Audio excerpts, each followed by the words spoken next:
itinuloy mo pa rin itong, kasi nakikita ko sa mga post mo parang nagdadalawang isip ka kung itutuloy mo pa ba ang career mo dito sa Pilipinas nung nawala siya. So what made you decide na ituloy ang career mo? Ang ano ko yung nangyari kay Blessing, nag-shutdown ako. Shutdown. Ay, napinalala mo.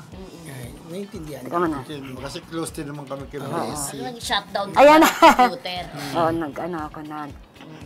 nag-shutdown ako dahil parang nawala, di ba? Ang ano ko lang, ang inaano ko na lang dahil papagpatuloy ko dahil si Blessing. Dahil yung ano ngayon, umuwi ako nga, sabi kay Blessing, uwi na ako. My husband wanna retire. Me too. I retired dahil I work in US for 36 years. Okay. Sabi niya, sige, uwi ka na lang.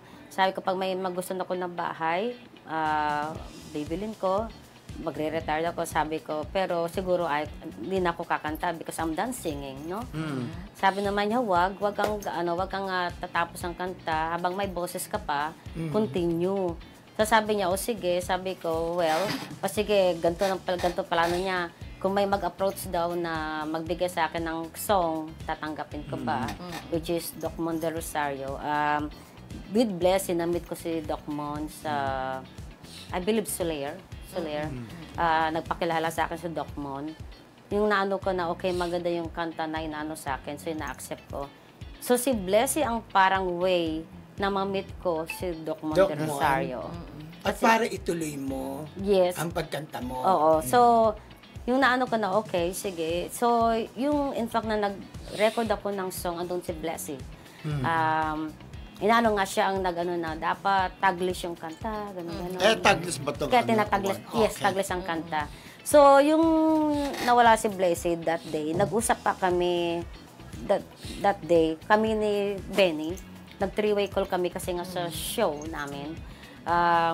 After nag-three-way call kami, nag-usap pa kami at night time. Yun nga sabi ni Blessing, Rose, tuloy mo lang, ganyan. Kasi nag-word ako din, kinausap ko siya last time. Parang iba na yung boses. So, tinatanong ko nga, are you okay? Parang, ayaw ko sabihin na yung boses niya parang iba na. Kaya, tumawag uli ako, sabi niya, I'm okay. Ang ano niya sa akin, in case na wala na ako, tuloy ka. Nagsalita siya ng gano'n? Tuloy na ako, sabi niya. Tapos yung huling punta nila Benny, nila Timmy sa bahay, talagang gusto niyang, pakantay natin si Rose. Gusto yung sasakyan kita, gusto ko marinig Rose. Kasi nasabi naman ni Jimmy na, ano ba yan? Ba't gusto mo pakantay si Rose ng mga paborito mo? Para namang last day mo na. Pero may mga pahiwatig na talaga siya. Premonition, kumbaga. Nag-swimming pa kami doon, kami lahat. And then yun ang namin na si Blessing, mahina na, hindi na siya makatayo after swimming.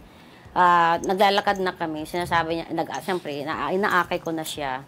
Sabi ko, okay ka ba maglakad or else si David kukunin tayo ng car. Kasi, hindi, ikot lang naman. Ano ko na parang iba talaga yan. Sinasabi niya, huwag kang mag-alala, yung mga kaibigan ko, magiging kaibigan mo, di ka papabayaan. So, yung dinala niya sila, Benny, sila Timmy, in-expect ko nga kasama kayo nun eh. In-expect ko. Kasabi ko... Hindi kami kasama. Nagtataka ako. Kasabi ko, Kami sinabihan eh. Parang biglaan kasi nagdatingan. Tumawag siya ng morning.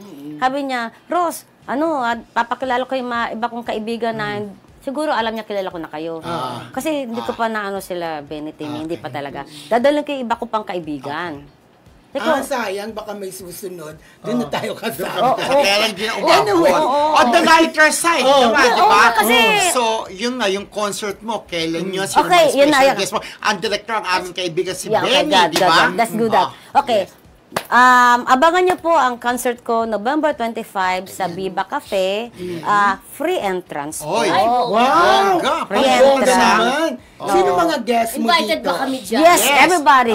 Especially kayo. Invite tayo ni Ben. Ang mga guests ko, manggagaling pa sa Japan. Wow! Yung isa galing sa Tokyo. Wow, Voltes 5! Diba? Voltes 5. Tapos, siyempre, ang pinaka-special guest ko si Doc Mon del Rosario. Ay, bongga. Singer si Doc Mon yata siya yung kumanta ng Kenneth, Bichu. Summer in My Past, diba Past, siya? Galing. ng mga boy with Timmy Boy, Cruz. galing. Tamis ng unang halik with Tina Paner.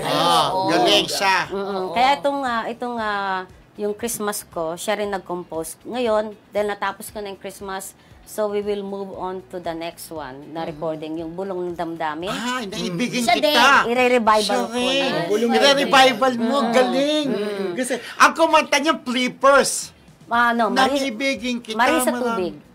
Ay, hindi. Si babae. Kumanta niya. Si Marisa daw. Si Marisa. Original, Tama. Marisa Tubig. Tubig pala siya. 1982. Eh, bagay sa boses mo. Nangibigin kita. Marami ang ka.